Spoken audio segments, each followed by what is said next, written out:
শিক্ষকরা ক্যান্টিনে তারা টিকতে চাইছে। অন্নপূর্ণা যোজনার কাজ টিচাররা করবে, এসআইআর এর কাজ টিচাররা করবে, ক্যান্টিনের কর্মচারীরা করবে, পঞ্চায়েত কর্মচারীরা সপ্তাহে 7 দিনই অফিস করবেন। পঞ্চায়েত প্রধানরা পালিয়ে গেছেন, বিডিও তাদের উপর চাপ দিচ্ছেন যে আপনাকে সমস্ত ইনকাম সার্টিফিকেট পর্যন্ত আপনাকে ইস্যু করতে হবে। তাহলে কাজের সময় কাজ, আর যখন পাওনা ঘন্টার বিষয় তখন এরা সরকারি কর্মচারী নয়, ফলে এদের ক্ষেত্রে দেওয়াটা আমাদের বাধ্যতামূলক নয়, সুপ্রিম কোর্টের রায় এদের ক্ষেত্রে অ্যাপ্লিকেবল নয়। আমাদের সদিচ্ছা রয়েছে, এই ব্যাখ্যার সাথে আমরা একমত নই। আজকে অর্থ কি বলতে হবে, একজন বিরোধী দল নেতা বিধানসভায় ছিলেন, তিনি জানেন না সরকারি বাজেটের পরিমাণ, তার আকার কি, সেখানে কত টাকা বিনিয়োগ করা হয়। সরকারের পরিবর্তন হলেও কর্মচারী, বিশেষ করে ক্যান্টিনের কর্মচারী শিক্ষক যারা রয়েছেন বিপুল অংশ, তাদের ডিএ প্রদানের ক্ষেত্রে এবং সকলকেই ডিএ প্রদানের ক্ষেত্রে সরকারের দৃষ্টিভঙ্গি রাজনৈতিক শক্তির পরিবর্তন ঘটলেও কোনো পরিবর্তন ঘটেনি। আজকে যারা সরকারে রয়েছেন, যারা বিরোধী দলে থাকার সময় একরকম কথা বলেছেন, আজকে তারা তাদের অবস্থান পরিবর্তন করছেন। প্রথমত 45 দিনের মধ্যে প্রতিশ্রুতি তারা রক্ষা করেনি, এবং দ্বিতীয়ত কর্মচারী, শিক্ষক, শিক্ষাকর্মীদের মধ্যে একটা বিভাজন তৈরি করার চেষ্টা করছে। একটা অংশকে দিয়েছেন, তাও সবাই পাননি, সঠিক হারে পাননি, কী হিসেবে দেওয়া হচ্ছে এটা কোনো পরিষ্কার নয়, ক্লিয়ার নয়। আবার আমাদের সরকারি কর্মচারী পেনশনারদের মধ্যেও তাদেরও একটা বড় অংশ কিন্তু এখনো বকেয়া পাননি। ফলে কারা পাচ্ছেন, কিভাবে পাচ্ছেন, কী হিসেবে পাচ্ছেন, কিভাবে ক্যালকুলেট করছে সরকার, এই সবটাই একটা ধোঁয়াশার মধ্যে রয়েছে। অংশের কর্মচারী, শিক্ষক, শিক্ষাকর্মীকে বঞ্চিত করার চেষ্টা করা হচ্ছে। আমরা আলোচনা করছি যে লড়াইয়ে, রাস্তার লড়াইয়ে তো আমরা আছি, ভবিষ্যতেও থাকবো, কারণ এটা আমাদের অধিকার, কোনো সরকারের দয়ার দান নয়। 20% ঘোষণা করার সাথে সাথে তো এটা সরকারের বলা উচিত ছিল যে আগামী দিনগুলোতে আমরা আপনাদের কেন্দ্রীয় হারে মহার্ঘ ভাতাই প্রদান করব। কর্মচারীদেরকে ভুল বোঝানোর চেষ্টা করা হচ্ছে এবং একটা বিভাজন তৈরি করার চেষ্টা করা হচ্ছে। আমরা পশ্চিমবাংলার কর্মচারী, শিক্ষক, শিক্ষাকর্মীরা এই ফাঁদে আমরা পা দিচ্ছি না। আমরা ঐক্যবদ্ধ লড়াইয়ে ছিলাম, ঐক্যবদ্ধ লড়াইয়ে থাকবো, রাস্তার লড়াইয়ে, প্রয়োজনে আমরা আদালতের লড়াইয়েও যাব। রাজ্য সরকারি কর্মচারী, টিচারদের জন্য রাজ্যের একটা আলাদা প্রাইসিং দিয়েছে এবং তার ভিত্তিতে আমরা মহার্ঘ ভাতা দেবো, যে কথা আগের সরকার বলতো সম্পূর্ণ অবৈজ্ঞানিক কথা। আমরা আশঙ্কিত যে এই সরকারও ঠাড়ে ঠোলে সেরকম একটা বোঝানোর চেষ্টা করছে। আমরা কেন্দ্রীয় হারে মহার্ঘ ভাতার দাবিতেই আমাদের লড়াই করছি এবং হঠাৎ করে মহার্ঘ ভাতাটা তিনি ঘোষণা করলেন যে আগের সরকারের আমলে এখানে আমাদের একাংশের বন্ধু তারা খুশি হয়ে গেলেন, মহার্ঘ ভাতা তো ঘোষণা হয়ে গেল। এবং এইরকমভাবে রুটি ছুড়ে দেওয়ার বিষয় নয়, এটা আমার অধিকার। সেই অধিকার অনুযায়ী আমার যা প্রাপ্য সেটা সরকারকে মেটাতে হবে। মেটাতে গেলে 2 মাস, 3 মাস, 4 মাস বিলম্ব হতেই পারে। সেক্ষেত্রে সরকারের উচিত কর্মচারী সংগঠনের প্রতিনিধিদের ডেকে আলোচনা করা, তাদের সমস্যাটা বুঝিয়ে বলা, সময় চেয়ে নেওয়া। বিবিধ নিউজের পোর্টালে আপনাকে স্বাগত। দাদা, ডিএ এই বিষয়টা নিয়ে প্রচন্ড জলঘোলা হচ্ছে। নতুন সরকারের পরিবর্তন আমরা দেখতে পেলাম, পুরনো সরকার গেল, নতুন সরকার এলো। নতুন সরকার আসার পরপরই তারা বলেছিলেন, বিবৃতি দিয়েছিলেন যে 45 দিনের মধ্যেই যা বকেয়া ডিএ ক্লিয়ার করা হবে। তো সেই অবস্থানটা কি বর্তমানে, যদি একটু বলেন। খুব দুঃখজনক হচ্ছে, আমরা যেটা বুঝতে পারছি, অন্তত শুরুতে যে আশটা পাচ্ছি আমরা, সেটা হচ্ছে যে সরকারের পরিবর্তন হলেও কর্মচারী, বিশেষ করে ক্যান্টিনের কর্মচারী, শিক্ষক যারা রয়েছেন, একটা বিপুল অংশ, তাদের ডিএ প্রদানের ক্ষেত্রে এবং সকলকেই ডিএ প্রদানের ক্ষেত্রে সরকারের দৃষ্টিভঙ্গি রাজনৈতিক শক্তির পরিবর্তন ঘটলেও কোনো পরিবর্তন ঘটেনি। এটা কেন বলছি আমি একটু বলে দিই আপনাদের ব্যাখ্যা করে, যে আমাদের যে আদালতের লড়াই বা রাস্তার লড়াই সবটাই শুরু হয়েছিল ট্রাইব্যুনাল থেকে হাইকোর্ট, সুপ্রিম কোর্ট, বা ধারাবাহিকভাবে রাস্তার যে লড়াই হয়েছে, ধর্মঘট হয়েছে, কর্মবিরতি হয়েছে, এর মূল ভিত্তি ছিল পঞ্চম বেতন কমিশন, যেটা বামফ্রন্ট সরকারের সময় শেষ বেতন কমিশন কর্মচারী, শিক্ষকরা পেয়েছিল। সেই বেতন কমিশনে স্পষ্ট করেই বলা ছিল যে রাজ্য সরকারি কর্মচারী সহ রাজ্য কোষাগার থেকে যারা বেতন পান এমন সমস্ত অংশের কর্মচারী, শিক্ষক, শিক্ষাকর্মীরা কেন্দ্রীয় হারে মহার্ঘ ভাতা পাবেন এবং তাদের ঠিক কেন্দ্রীয় সরকারের মতোই বছরে তাদের 2 বার করে মহার্ঘ ভাতা তাদের জন্য ঘোষণা করা প্রয়োজন। কিন্তু আমরা দেখলাম যে 2009 থেকে পঞ্চম বেতন কমিশন কার্যকরী হয়েছিল।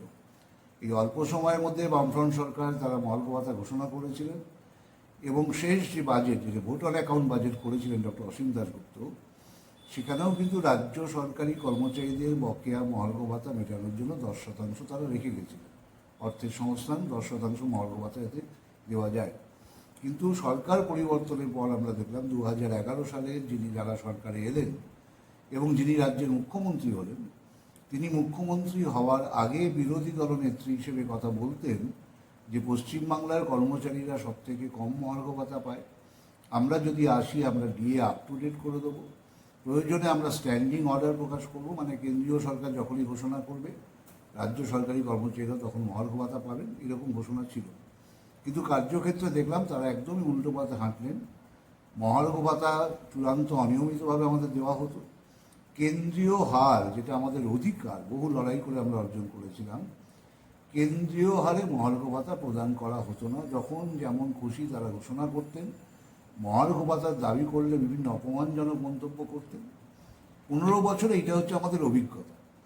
এই 15 বছরের মধ্যে প্রথম 8টা বছর আজকে যিনি রাজ্যের মুখ্যমন্ত্রী তিনি সেই দলেই ছিলেন, সেই সরকারেই ছিলেন। কিন্তু তারপরে দল পরিবর্তন করার পর আমরা যেটা দেখেছি যে যখন সরকারি কর্মচারী, শিক্ষকরা বিভিন্ন জয়েন্ট প্ল্যাটফর্ম করে লড়াই করছেন মহার্ঘ ভাতার দাবিতে, কেন্দ্রীয় হারে মহার্ঘ ভাতার দাবিতে, আদালতে যেমন মামলা চলছে, রাস্তার লড়াইও চলছিল ধারাবাহিকভাবে। সেই রকম একটি প্ল্যাটফর্মের সাথে তিনি যুক্ত হলেন, কার্যত পরোক্ষ আমি বলবো। সেই প্ল্যাটফর্মে বিভিন্ন সভায় তিনি গেলেন, তাদেরকে উৎসাহিত করলেন যে মহার্ঘ ভাতার লড়াইয়ে আমরা আপনাদের সাথে আছি। অর্থাৎ বিরোধী দল তাদের সাথে আছেন, কর্মচারীদের সাথে আছেন। এবং তিনি সেটা মুখ্যমন্ত্রী নির্বাচিত হওয়ার পরেও বলেছেন, নিজেই বলেছেন, সাংবাদিক সম্মেলনে বলেছেন, বিধানসভায় বলেছেন যে আপনারা যে মহার্ঘ ভাতার জন্য লড়াই করতেন সেই লড়াইয়ে আমারও কিছু কন্ট্রিবিউশন আছে। ঠিক কোট আনকোট এই শব্দটাই উনি বলেছেন। তো তার যে কন্ট্রিবিউশন রয়েছে সেই লড়াইয়ে তিনি ভালো করেই জানেন যে সরকারি কর্মচারীদের পাশাপাশি গ্র্যান্টিনেডের কর্মচারী, শিক্ষক, শিক্ষাকর্মীরাও সেই লড়াইয়ে ছিলেন। ফলে মহার্ঘ ভাতা তাদের সকলেরই প্রাপ্য। পঞ্চম বেতন কমিশনের সুবিধা তারা সকলে পেয়েছেন। 2011 পর থেকে আজ পর্যন্ত বিভিন্ন সময় যে অনিয়মিতভাবে মহার্ঘ ভাতা ঘোষণা করা হয়েছে, যখন যেমন খুশি, কোনো হার অনুসরণ করা হয়নি, কেন্দ্রীয় হারকে তো নয়, সেটাও তারা পেয়েছেন। আজকে যখন বকেয়া মহার্ঘ ভাতা প্রদানের নির্দেশ সুপ্রিম কোর্ট দিচ্ছে, হাইকোর্ট দিয়েছে, সুপ্রিম কোর্টও দিয়েছে, এবং বলেছে সরকারি কর্মচারী সহ সমস্ত স্টেক হোল্ডার, অর্থাৎ কোষাগার থেকে, রাজ্য কোষাগার থেকে যারা বেতন পান সকলেরই কেন্দ্রীয় হারে মহার্ঘ ভাতা প্রাপ্য। এটা দেওয়ার পরেও আমরা দেখছি সর্বশেষ যে স্ট্যাটাস রিপোর্ট রাজ্য সরকার সুপ্রিম কোর্টে জমা দিয়েছেন ইন্দু মালহোত্রা কমিটির সুপারিশের ভিত্তিতে, সেখানে তারা বলেছেন যে সুপ্রিম কোর্টের রায়কে কার্যকরী করা মানে নাকি সরকারি কর্মচারী এবং পেনশনারদের বকেয়া মেটালেই সুপ্রিম কোর্টের রায়কে তারা কার্যকর করছেন বলে ধরে নিতে হবে। এবং বাকি যারা রইলেন গ্যান্টিনে, তাদের ক্ষেত্রে তাদের বক্তব্য হচ্ছে আমাদের সদিচ্ছা রয়েছে, আমরা চেষ্টা করব, বিপুল অর্থের প্রয়োজন ইত্যাদি। আমাদের বড় প্রশ্ন হচ্ছে সুপ্রিম কোর্টে, হাইকোর্টে, পূর্বতন রাজ্য সরকারের পক্ষ থেকে, সরকার তো একটা কন্টিনিউয়াস প্রসেস, কথায় আছে না, হাকিম নড়ে হুকুম নড়ে না। ফলে সরকার পরিচালনার রাজনৈতিক শক্তি, যাকে পলিটিক্যাল এক্সিকিউটিভ বলে, সেটার পরিবর্তন হতে পারে, কিন্তু সরকারি কাঠামো, পরিকাঠামো, সরকারি আমলা, তার দপ্তরের পরিবর্তন ঘটে না। এটা ধারাবাহিক প্রক্রিয়া। আগের সরকারও বারবারই কথা বলেছিল যে আমাদের অর্থ নেই, অর্থের সংকট ইত্যাদি, কিন্তু হাইকোর্ট বা সুপ্রিম কোর্ট এই কথাকে কোনো গুরুত্ব দেয় না। তারা বলেছেন যে সরকারি কর্মচারী সহ সব অংশের কর্মচারী, শিক্ষক, শিক্ষাকর্মী যারা রাজ্য কোষাগার থেকে বেতন পান তাদের মহার্ঘ ভাতা মিটিয়ে দিতে হবে এবং কেন্দ্রীয় হারে যে প্রাপ্য হয় সেটা মিটিয়ে দিতে হবে। এর ফলেই কিন্তু এই বকেয়া মেটানোর প্রসঙ্গ এসছে। কারণ রাজ্য সরকার ইতিমধ্যে যে মহার্ঘ ভাতা দিয়েছে 2011 থেকে 26-এর মধ্যে, তারা কেন্দ্রীয় হারে দেননি, অনিয়মিত দিয়েছেন। ফলে প্রচুর বকেয়া কেন্দ্রীয় সরকারি কর্মচারীদের সাথে তুলনামূলকভাবে আমাদের প্রচুর বকেয়া মহার্ঘ ভাতা ছিল, সেটা মিটিয়ে দেওয়ার কথা বলেছে সুপ্রিম কোর্ট। কিন্তু আমরা আজকে দেখছি যে রাজ্য সরকার, আজকে যারা সরকারে রয়েছেন, যারা বিরোধী দলে থাকার সময় একরকম কথা বলেছেন, আজকে তারা তাদের অবস্থান পরিবর্তন করছেন। প্রথমত 45 দিনের মধ্যে প্রতিশ্রুতি তারা রক্ষা করেননি, এবং দ্বিতীয়ত কর্মচারী, শিক্ষক, শিক্ষাকর্মীদের মধ্যে একটা বিভাজন তৈরি করার চেষ্টা করছেন। একটা অংশকে দিয়েছেন, তাও সবাই পাননি, সঠিক হারে পাননি, কী হিসেবে দেওয়া হচ্ছে এটা কোনো পরিষ্কার নয়, ক্লিয়ার নয়। আবার আমাদের সরকারি কর্মচারী পেনশনারদের মধ্যেও, বিশেষ করে পেনশনাররা যারা কলকাতা মিউনিসিপ্যাল কর্পোরেশন এলাকায় বিভিন্ন ব্যাংক থেকে পেনশন ড্র করেন, তাদেরও একটা বড় অংশ কিন্তু এখনও বকেয়া পাননি। ফলে কারা পাচ্ছেন, কিভাবে পাচ্ছেন, কী হিসেবে পাচ্ছেন, কিভাবে ক্যালকুলেট করছে সরকার, এই সবটাই একটা ধোঁয়াশার মধ্যে রয়েছে। তার সাথে বড় বিপদ হচ্ছে একটা বড় অংশের কর্মচারী, শিক্ষক, শিক্ষাকর্মীকে বঞ্চিত করার চেষ্টা করা হচ্ছে।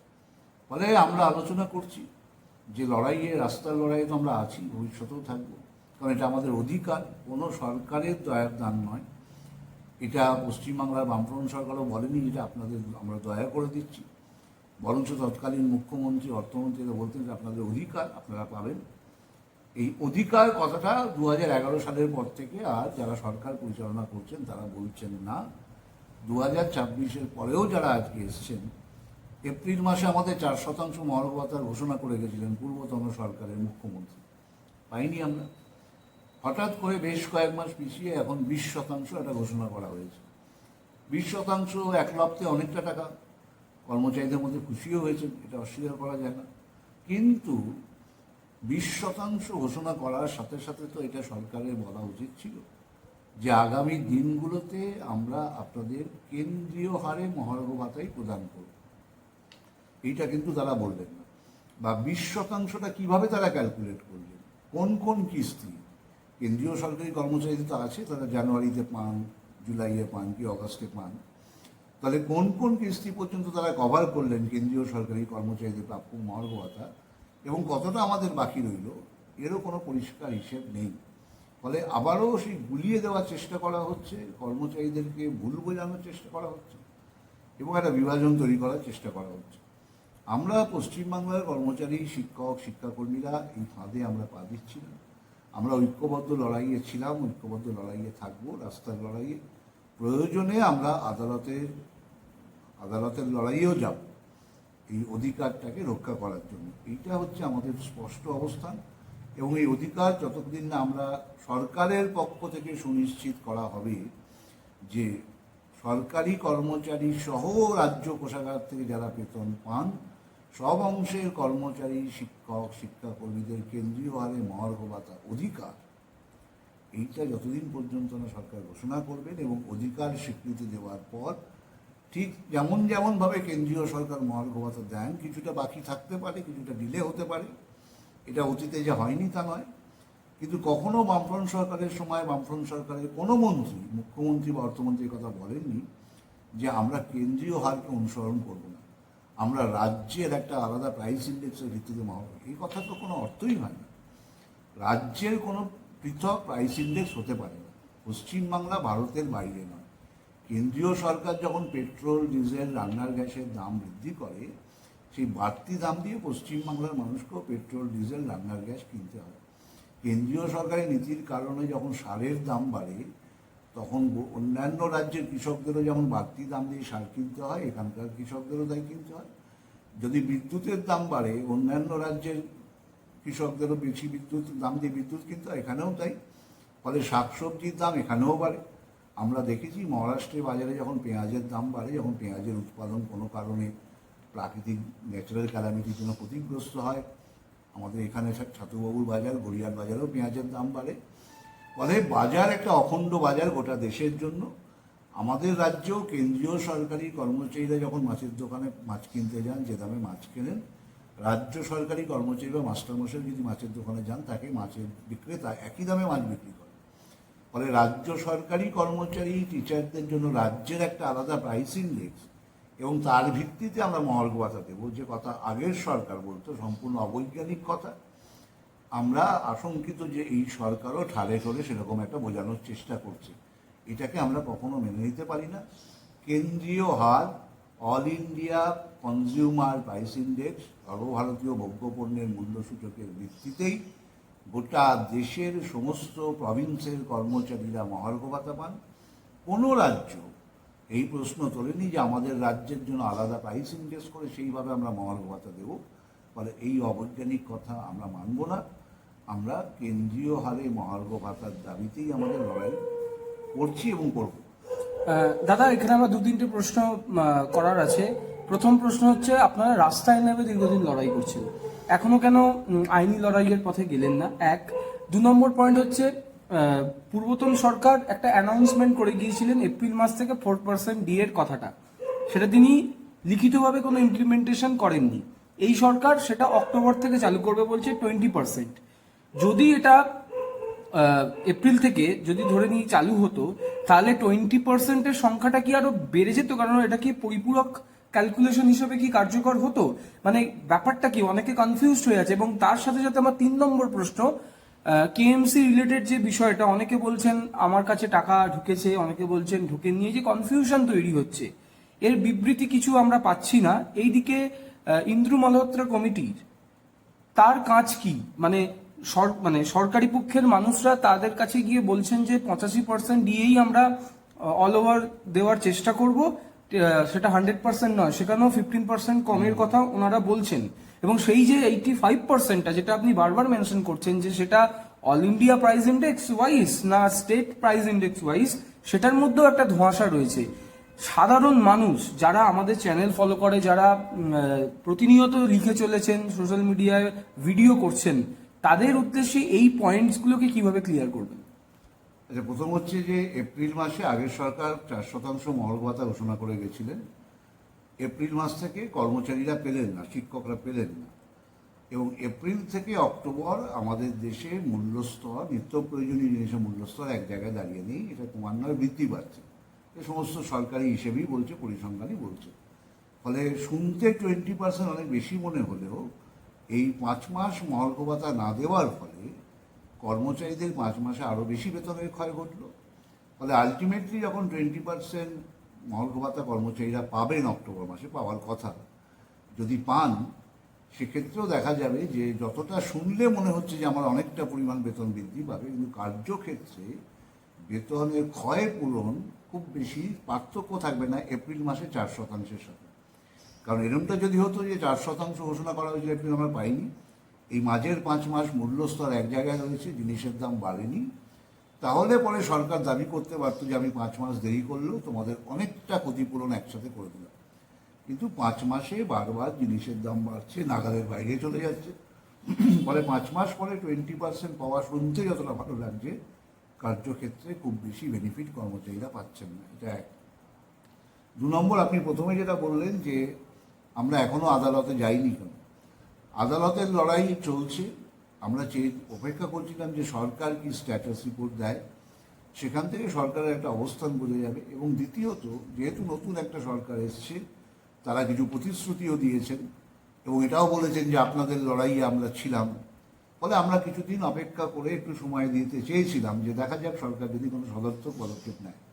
আমরা কখনোই এটা মনে করিনি যে আমাদের যা বঞ্চনা ক্ষোভ জমে আছে এত বছর ধরে, সবটা এসে কোনো মুখ্যমন্ত্রী বা কোনো সরকার জাদুকাঠি ঘুরিয়ে নিমেষে সমস্ত সমস্যার সমাধান করবে, এটা হয় না। এরকম অবৈজ্ঞানিক ভাবনা আমাদের নেই, কিন্তু আমরা চেয়েছিলাম যে সঠিক নিশানায় পদক্ষেপটা শুরু হোক। এটার জন্য আমরা একটু অপেক্ষা করছিলাম। এবং যে প্রতিশ্রুতিগুলো তিনি দিচ্ছিলেন বিভিন্ন সময়, কয়েকটি কর্মচারী সংগঠনের সাথে বসেও ছিলেন, যদিও আমাদের সাথে বসেননি, কেন বসেননি আমরা জানি না। আমরা চিঠি দিয়েছিলাম, সুপ্রিম কোর্টের নির্দেশিকা ছিল সমস্ত স্টেক হোল্ডারের সাথে বসতে হবে। তো রাজ্য কোঅর্ডিনেশন কমিটি যারা স্টেক হোল্ডার, তাদের বৃহত্তম প্রতিনিধি এখনও সত্ত্বেও আমাদের ডাকেননি। কিন্তু তার যা সেই আলোচনায় যা বেরিয়ে এসছে সংবাদ আমরা জানতে পেরেছি, সেখানেও তিনি অনেক প্রতিশ্রুতি দিয়েছিলেন। ফলে আমাদের কোনো কোনো বন্ধু খুশি হয়ে বেরিয়ে এসেছিলেন, স্যাটিসফাইড ছিলেন।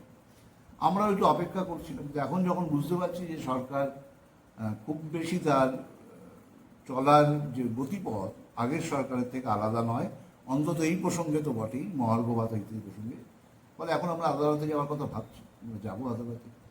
এইটা হচ্ছে একটা ব্যাপার। আরেকটা কি প্রশ্ন করলাম? আমি একটা প্রশ্ন করলাম যে 85% যে ডিএ এটা তো আমি বললামই যে যেটা কি কি ক্যালকুলেশন হবে, ক্যালকুলেশন কোনো ক্লিয়ার নেই। আমরা আশা করি সুপ্রিম কোর্টে যে মামলা আছে, আমরা আইনজীবীরা আছেন কর্মচারীদের পক্ষে, শিক্ষকদের পক্ষে, তারা নিশ্চয়ই প্রশ্নটা তুলবে। কারণ যে স্ট্যাটাস রিপোর্ট দিয়েছেন, তারা 85% কিসের ভিত্তিতে বলছেন, কিসের ভিত্তিতে ক্যালকুলেশন করছেন, যাদের যাদের ব্যাংক অ্যাকাউন্টে টাকা ঢুকছে বলে বলছেন, আমরা দু একজনের কাছে খবর পেয়েছি, সেই পরিমাণ দেখে বোঝা যায় না যে সরকার কি হিসেব করে টাকা পাঠাচ্ছে। ফলে এটা খুবই কনফিউজিং, খুবই বিভ্রান্তিকর। আমাদের সংগঠনের পক্ষ থেকে একাধিক চিঠি দেওয়া হয়েছে সরকারি দপ্তরে যারা আমরা রয়েছেন তাদেরকে, যে পরিষ্কার একটা স্টেটমেন্ট সরকারের থাকা উচিত। এটাই ট্রান্সপারেন্সি, যে আমরা এইভাবে আমাদের বকেয়াটা মেটাচ্ছি, সরকারি কর্মচারী পেনশনারদের যে বকেয়া আছে এইভাবে মেটাচ্ছি, এই হারে মেটাচ্ছি। এবং সেখানে ক্যালকুলেশন করে দেখিয়ে দেওয়া উচিত যে একজন পেনশনারের যদি বেসিক পেনশন এটা হয়, এবং এই পিরিয়ডের জন্য যদি আমরা ধরুন 8 মাস 10 মাস 8 বছর 10 বছর যাই দিই, দিলে হিসেব করলে এইটা দাঁড়ায়। এই যদি একটা স্টেটমেন্ট ক্লিয়ার কাট সরকারের পক্ষ থেকে থাকে, সেক্ষেত্রে কোনো কনফিউশন থাকে না। ফলে কিন্তু সেরকম কিছু নেই, শুধুমাত্র কিছু টাকা ঢুকছে অ্যাকাউন্টে, কোনো কোনো কর্মচারী বলছে, তাও সবাই পাচ্ছেন না। ফলে কোথায় সমস্যা হচ্ছে, কেন সমস্যা হচ্ছে, মাঝে আমরা যোগাযোগ করেছিলাম, বলা হয়েছিল কোনো কোনো ব্যাংক এখনও পেনশনারদের যে ডাটাবেস সেটাকে আপডেট করতে পারেনি। সেখানে আমরা ব্যাংকের সাথেও যোগাযোগ করেছি, আমরা এজি বেঙ্গলের সাথেও যোগাযোগ করেছি। আমরা আমাদের সংগঠনের পক্ষ থেকে চেষ্টা করছি যাতে এই জটিলতাকে যত দ্রুত সম্ভব সমাধান করা যায়। কিন্তু সরকারের পক্ষ থেকে কোনো পরিষ্কার স্বচ্ছ স্পষ্ট অবস্থান নেই। এইটা ক্লিয়ার করা উচিত, এইটা ক্লিয়ার করা উচিত, যাতে কনফিউশন থাকবে না। আর যদি না থাকে তাহলে আমাদের, যদি না করে আমাদের তখন আদালতে এই প্রশ্নগুলো তুলতে হবে। শুধু প্রাপ্তি নয়, কি হিসেবে আমরা পাচ্ছি, আমাদের যে স্পিরিট সুপ্রিম কোর্টের রায় তাকে অনুসরণ করা হচ্ছে কিনা, এটা তো আমাদের কাছে বড় জানার বিষয়। ইন্দ্রু মালহোত্রা কমিটি, তাদের উদ্দেশ্যে কি বলবেন? কারণ তাদের যে রিপোর্ট পেশ করার ডেট ছিল সেটা অলরেডি পোস্টপোন্ড হয়েছে, পিছিয়ে গেছে। কবে আসবে আমরা জানি না। সরকার অলরেডি তাদের সঙ্গে বসে কথা বলছেন। তারা কি কোথাও সরকার পক্ষের হয়ে কথা বলতে পারেন বলে মনে করতে পারেন আপনারা? আমরা আশা করব বলবেন না, কারণ সুপ্রিম কোর্টের রিটায়ার্ড জাস্টিসকে নেতৃত্বে এই কমিটি হয়েছে এবং সুপ্রিম কোর্ট এই কমিটিকে এম্পাওয়ার করেছে বিষয়টা দেখার জন্য। আমরা আশা করতে পারি তারা নিরপেক্ষভাবেই সব বিষয়টা বিবেচনা করবেন। তবে ইন্দু মালহোত্রা কমিটি, সরকারি কর্মচারী সংগঠনগুলো, শিক্ষক সংগঠনগুলো, যারা প্রাপ্য, যারা স্টেক হোল্ডার, এই ভালো তাদের সাথেও কথা বলা উচিত ছিল, প্রয়োজন ছিল, কিন্তু তারা বলেছেন বলে আমরা জানি না। ফলে শুধুমাত্র একতরফা সরকারের কথা শুনলে পরে কমিটি যদি কোনো সিদ্ধান্তে উপনীত হন, সেক্ষেত্রে যাদের প্রাপ্য তাদের বক্তব্য শোনা উচিত একটা কমিটি, যদি তারা নিরপেক্ষভাবে গোটা বিষয়টাকে সুপ্রিম কোর্টের কাছে রাখতে চায়। আমরা আশা করব সুপ্রিম কোর্টের কাছেও বিষয়টা উত্থাপন করা হবে যে ইন্দু মালহোত্রা কমিটি কর্মচারী শিক্ষক সংগঠনগুলোর প্রতিনিধিদের সাথে আলোচনায় সেভাবে আগ্রহ দেখাননি, বসেননি, সেটা করা উচিত। দুপক্ষের কথা শুনেই মালহোত্রা কমিটিকে এগোনো উচিত বলে আমরা মনে করি। তবে এক্ষুনি তারা কোনো পক্ষ অবলম্বন করবেন বলে আমরা আশা করছি না। দাদা, শুভেন্দু অধিকারী আমাদের বর্তমান মুখ্যমন্ত্রী, উনি যখন বিরোধী দলনেতা ছিলেন তখন কর্মীদের উদ্দেশ্যে প্রচুর পজিটিভ বার্তা দিয়েছিলেন। তারপর যখন তিনি মুখ্যমন্ত্রী পদে এলেন, সরকার পরিবর্তন ঘটলো, তারপর সেই পুরনো সরকারের মতোই বলছেন পয়সা নেই, টাকা নেই। প্রতিটি সরকারের ক্ষেত্রেই একই শব্দ শুনতে পাচ্ছি। এতে কি, মানে এতে আমরা যে মানে মানুষের যা কণ্ঠ বা যা তারা লেখালেখি করছে, প্রচন্ডভাবে বুঝতে পারছি তারা প্রচন্ডভাবে হতাশ হয়ে পড়ছেন, আশা ছেড়ে দিচ্ছেন। সেই জায়গা থেকে কি বার্তা দেবেন সবাইকে? আশা ছাড়ার কোনো জায়গাই নেই। পশ্চিমবাংলার কর্মচারী শিক্ষকরা অত সহজে আশা ছাড়ে না। মহার্ঘ ভাতার লড়াই আমাদের দীর্ঘদিনের লড়াই। কেন্দ্রীয় মহার্ঘ ভাতার 56 সাল থেকে লড়াই শুরু হয়েছে কোঅর্ডিনেশন কমিটি, এবং সেটা আমরা পেলাম কার্যত। মাঝে যুক্তফ্রন্ট সরকারের সময় ঘোষণা হয়েছিল 67 সালে, কিন্তু যুক্তফ্রন্ট সরকার তো স্বল্পস্থায়ী হয়েছিল, ফলে সেটা ইমপ্লিমেন্ট করার সুযোগ পায়নি। কার্যত আমরা পেতে শুরু করলাম 79-80 সাল থেকে, বামফ্রন্ট সরকার আসার পর থেকে। ফলে দীর্ঘ 20-22 বছর, 2 দশক আমরা লড়াই করে গেছি এবং এই অধিকারটাকে অর্জন করেছি। আজকে যখন এই অধিকারটাকে আবার আমাদের কাছ থেকে কেড়ে নেওয়ার চেষ্টা করা যায়, আমি বলছি এটাই, মহার্ঘ ভাতা দেওয়ার ভঙ্গিমিটা যেন ভিক্ষা না হয়। আমরা কিন্তু সরকারের কাছে ভিক্ষে চাইছি না। সরকার মহার্ঘ ভাতা দিচ্ছে কারণ সরকারি নীতির কারণে মূল্যবৃদ্ধি হয়, আমার বেতনের ক্ষয় ঘটে, সেই বেতনের ক্ষয় পূরণ করার দায়িত্ব সরকারের। যারা কেন্দ্রীয় সরকারি কর্মচারী তাদের ক্ষেত্রে কেন্দ্রীয় সরকার সেই দায়িত্ব পালন করে, রাজ্য সরকারি কর্মচারী বা শিক্ষকদের ক্ষেত্রে রাজ্য সরকারকে সেই দায়িত্বটা পালন করতে হয়। ফলে এটা দয়ার দানও নয়, ভিক্ষাও নয়। এই যে ভাবনা 2011 সাল থেকে শুরু হয়েছে, আমাদের লড়াইটা কিন্তু তারও বিরুদ্ধে। কোনো কোনো প্রবণতা আছে, আমরা যেটাকে খুব স্ট্রংলি যেটাকে অপোজ করি। প্রবণতা হচ্ছে যে হঠাৎ করে মহার্ঘ ভাতাটা কিছু ঘোষণা করলেন, সে আগের সরকারের আমলে বা এখানে আমাদের একাংশের বন্ধু তারা খুশি হয়ে গেলেন যে মহার্ঘ ভাতা তো ঘোষণা হয়ে গেল। আমরা এইরকমভাবে রুটি ছুড়ে দেওয়ার বিষয় নয়, এটা আমার অধিকার। সেই অধিকার অনুযায়ী আমার যা প্রাপ্য সেটা সরকারকে মেটাতে হবে। মেটাতে গেলে 2 মাস, 3 মাস, 4 মাস বিলম্ব হতেই পারে। সেক্ষেত্রে সরকারের উচিত কর্মচারী সংগঠনের প্রতিনিধিদের ডেকে আলোচনা করা, তাদের সমস্যাটা বুঝিয়ে বলা, সময় চেয়ে নেওয়া, যেটা বামফ্রন্ট সরকারের সময় হতো। এইটাই সম্পর্ক ছিল সরকারের সাথে কর্মচারী সংগঠন, শিক্ষক সংগঠনের। তাদের কখনো কোনো অসুবিধা হলে, বেশ কিছুটা বকেয়া পড়ে গেলে কেন তারা দিতে পারছেন না, কোথায় কোথায় সমস্যা হচ্ছে এবং এই সমস্যা কিভাবে ওভারকাম করার চেষ্টা করছেন তারা ব্যাখ্যা করতেন আমাদের কাছে। কিন্তু 2011-র পর থেকে এবং টিল ডেট আমরা একটু অপেক্ষা করছিলাম। আপনার আগের প্রশ্ন ধরি আবার বলি যে আমরা চাইছিলাম যে এই সরকার যখন প্রতিশ্রুতি দিয়েছে বিরোধী দলে থাকার সময়, আমরা হয়তো আশা করেছিলাম যে এরা এসে তাদের এই গত 15 বছরের যে চলার গতি সেটা পরিবর্তন করবে, কিন্তু করলেন না। আজকে অর্থ নিয়ে বললে তো হবে না। একজন বিরোধী দল নেতা বিধানসভায় ছিলেন, তিনি জানেন না সরকারি বাজেটের পরিমাণ, তার আকার কি, সেখানে কত টাকা বিনিয়োগ করা হয়। গত সরকারের আমলে অন্তত 10 বছরের বাজেট স্টেটমেন্ট আমি আপনাদের দেখাতে পারি। এই গত 15 বছরের মধ্যে যে পেনশন এবং বেতন খাতে যত টাকা বাজেটে বরাদ্দ করা হতো, অর্থবর্ষের শেষে দেখা যেত সম্পূর্ণ অর্থ খরচ করা হয়নি। কোনো বছর 2000 কোটি টাকা, কোনো বছর 3000 কোটি টাকা, 3200 কোটি টাকা খরচ করা হতো না। এই টাকাটা যদি সঠিকভাবে খরচ করা হতো তাহলে কিন্তু এই বকেয়ার পরিমাণ এত বিপুল হতো না। ফলে টাকার অভাবটা আদৌ যুক্তি নয়, আদৌ আসল কারণ হচ্ছে সদিচ্ছা। এবং আমরা আশঙ্কিত যে বর্তমান সরকারও সেই সদিচ্ছার অভাব দেখাতে শুরু করেছে। শুধু নয়, যে স্ট্যাটাস রিপোর্ট দিয়েছে সেখানেও কিন্তু তাদের সেই সদিচ্ছার অভাবের প্রতিফলন ঘটেছে। তারা বলেছেন যে আমাদের সদিচ্ছা আছে, আমরা দিতে চেষ্টা করছি। এটা কোনো কথা নয়। শিক্ষকরা গ্যান্টিনের তারা ভিক্ষে চাইছেন না। শিক্ষকদের বলা হচ্ছে যে তোমরা স্কুলের ডিউটি করো, তারপরে আবার সেন্সাসের কাজ করো। সেন্সাসের কাজটা অন ডিউটি দেখানো হবে না, অথচ জনগণনা আইনে বলা আছে যে কোনো শিক্ষক বা কর্মচারীকে যদি জনগণনার কাজে যুক্ত করা হয় সেই কাজটাকে তাকে অন ডিউটি দেখাতে হবে। আজকে বলা হচ্ছে যে তুমি স্কুলে ক্লাস করাও, ছাত্র পড়াও, বিকেলবেলা গিয়ে সেন্সাসের কাজ করো, ছুটির দিনে সেন্সাসের কাজ করো, অন্নপূর্ণা যোজনার কাজ টিচাররা করবে, এসআইআর এর কাজ টিচাররা করবে, ক্যান্টিনের কর্মচারীরা করবে, পঞ্চায়েত কর্মচারীরা সপ্তাহে 7 দিনই অফিস করবেন। পঞ্চায়েত প্রধানরা পালিয়ে গেছেন, বিডিও তাদের ওপর চাপ দিচ্ছেন যে আপনাকে সমস্ত ইনকাম সার্টিফিকেট পর্যন্ত আপনাকে ইস্যু করতে হবে, তার অধিকার নেই। তাহলে কাজের সময় কাজ, আর যখন পাওনা ঘন্টার বিষয় তখন এরা সরকারি কর্মচারী নয়, ফলে এদের ক্ষেত্রে দেওয়াটা আমাদের বাধ্যতামূলক নয়, সুপ্রিম কোর্টের রায় এদের ক্ষেত্রে অ্যাপ্লিকেবল নয়। আমাদের সদিচ্ছা রয়েছে, এই ব্যাখ্যার সাথে আমরা একমত নই এবং সুপ্রিম কোর্টের রায়ের এটা ভুল ব্যাখ্যা।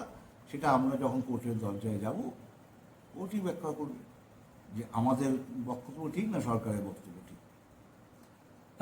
স্যার, একটা শেষ প্রশ্ন। ন্যাশনাল প্রাইস ইন্ডেক্স বা সেন্ট্রাল প্রাইস ইন্ডেক্স আর স্টেট প্রাইস ইন্ডেক্স, এই দুটো কবে থেকে আবির্ভাব? কারণ মানে যেটা আপনি বারবার বলছেন যে যতটুকু আমি বুঝতে পেরেছি পুরোটাই সেন্ট্রালাইজ প্রাইস ইন্ডেক্স অনুযায়ী কার্যকরী হওয়ার কথা, কিন্তু এখানে স্টেট প্রাইস ইন্ডেক্সের ইন্ট্রোডাকশনটা কবে থেকে হলো, কেন হলো? এটা হয়েছে গত সরকারের আমলে, বিশেষ করে ষষ্ঠ বেতন কমিশনের সময়। পঞ্চম বেতন কমিশন আর ষষ্ঠ বেতন কমিশনের বড় পার্থক্য হচ্ছে, পঞ্চম বেতন কমিশন ডিএর অধিকারকে স্বীকৃতি দিয়েছিল, ষষ্ঠ বেতন কমিশন ডিএর ব্যাপারটাকে সম্পূর্ণ উচ্চ রেখেছিল, ডিএর প্রসঙ্গ উত্থাপনই করেনি। তারপরে যখন কর্মচারী শিক্ষকরা রাস্তায় নেমে প্রতিবাদ করতে শুরু করলেন, তখন যাতে কেন্দ্রীয় হারে মহার্ঘ ভাতা দিতে না হয়, মানে 2015, 16, 17 এই সময় থেকে শুরু হয়েছে যে স্টেটে আলাদা প্রাইস ইন্ডেক্স, যেটা সম্পূর্ণ অবৈজ্ঞানিক বক্তব্য, এটাকে আমরা গ্রহণ করছি না।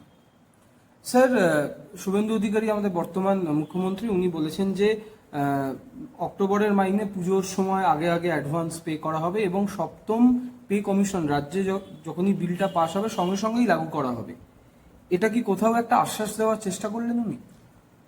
আমরা পে কমিশনের কাজ সম্পর্কে যতটা ধারণা আছে, তাতে করে উনি যেভাবে বলছেন এত দ্রুত পে কমিশনের কাজ শেষ করা যায় না। পে কমিশনের নোটিফিকেশন হয়েছে, কমিটি তৈরি হয়েছে, ইতিমধ্যে আবার চেয়ারম্যান বদলও হয়েছেন। গুজরাট ক্যাডারে একজন আইএসকে প্রথম করা হয়েছিল, এখন চেঞ্জ করা হয়েছে। কিন্তু এবার পে কমিশন তার কাজ শুরু করবেন, তার অফিস সেট আপ তৈরি হবে, তারা নোটিফিকেশন করবে সমস্ত স্টেক হোল্ডারদের কাছে, মানে সংগঠন, দপ্তর, ব্যক্তি, কর্মচারী, তাদের মেমোরেন্ডাম দেওয়ার সুযোগ থাকবে, তার ভিত্তিতে আলোচনা করতে হবে বাইপার্টাইট, তারপরে পে কমিশন তার সুপারিশ প্রস্তুত করবে। ফলে এটা একটা সময় লাগে, আমরা জানি। মুখ্যমন্ত্রী যেভাবে বলেছেন সেই সময়ের মধ্যে শেষ করবে কিনা আমরা জানি না। দ্বিতীয়ত, স্টেট পে কমিশনও কোনো ইন্ডিপেন্ডেন্টলি ফাংশন করতে পারে না, ঠিক যেভাবে মহার্ঘ ভাতার ক্ষেত্রে আমি আপনাকে বললাম সেন্ট্রাল পে কমিশন যে ফিটমেন্ট ফ্যাক্টরটাকে ধরে প্রাইস ইন্ডেক্সটাকে বিচার করে বেতন বৃদ্ধির জন্য যে ফিটমেন্ট ফ্যাক্টর সেইটাকেই সাধারণভাবে স্টেট পে কমিশনগুলো অনুসরণ করে।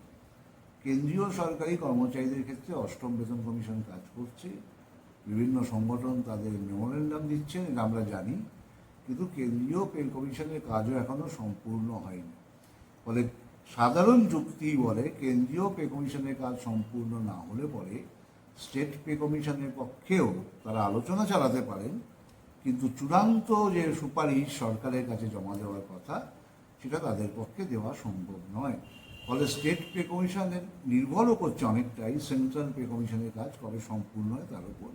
তবে আমরা আশা করছি সেন্ট্রাল পে কমিশনের কাজও দ্রুত শেষ হবে এবং স্টেট পে কমিশনও, এর আগের পে কমিশনের ক্ষেত্রে আমাদের যে অভিজ্ঞতা 4 বছর 5 বছর অপেক্ষা করতে হয়েছে ষষ্ঠর ক্ষেত্রে, সেই অভিজ্ঞতা যাতে পুনরাবৃত্তি না হয় আমরা আশা করব যাতে সময়ের মধ্যে সুপারিশ প্রস্তুত করে। কিন্তু পে কমিশন যেভাবে কাজ করা উচিত, সকলের বক্তব্য শোনা, সমস্ত সংগঠনের বক্তব্য শোনা, কোনো পিক অ্যান্ড চুজ করা নয়, সেইভাবেই যাতে সমস্ত সংগঠনকে লিখিত বক্তব্য রাখার মেমোরেন্ডাম দেওয়ার সুযোগ দেওয়া হয় এবং তার ভিত্তিতে পে কমিশন যেন তাদের সাথে আলোচনা করে, এটা হচ্ছে আমাদের ধারণা। শেষ প্রশ্ন রইল, বার্তাও বলতে পারেন, আমাদের মাননীয় মুখ্যমন্ত্রী শুভেন্দু অধিকারীকে কি বলবেন আমাদের পোর্টালের মাধ্যমে? মুখ্যমন্ত্রীর কাছে আমাদের একটাই আবেদন যে হাইকোর্ট সুপ্রিম কোর্টের যে রায়, পঞ্চম বেতন কমিশনের সুপারিশের ভিত্তিতে যে অধিকারের কথা তারা আপিল করেছেন, যেটা লিগ্যালি এনফোর্সেবল রাইট, এটা ফান্ডামেন্টাল রাইট কিনা সেই বিতর্ককে সুপ্রিম কোর্ট আপাতত তারা আলোচনায় আনেননি, কিন্তু বলেছেন এটা লিগ্যালি এনফোর্সেবল রাইট। সেই লিগ্যালি এনফোর্সেবল রাইটকে যাতে সরকার মর্যাদা দেয়, সঠিকভাবে বিবেচনা করে এবং কর্মচারীদের যে দাবি, ন্যায়সঙ্গত দাবি, তার প্রতি যাতে সরকার সদর্থক দৃষ্টিভঙ্গি গ্রহণ করে, এটাই আমাদের আবেদন রাজ্যের নির্বাচিত সরকারের কাছে, তার প্রধান মুখ্যমন্ত্রীর কাছে। অনেক অনেক ধন্যবাদ দাদা এতক্ষণ সময় দেওয়ার জন্য।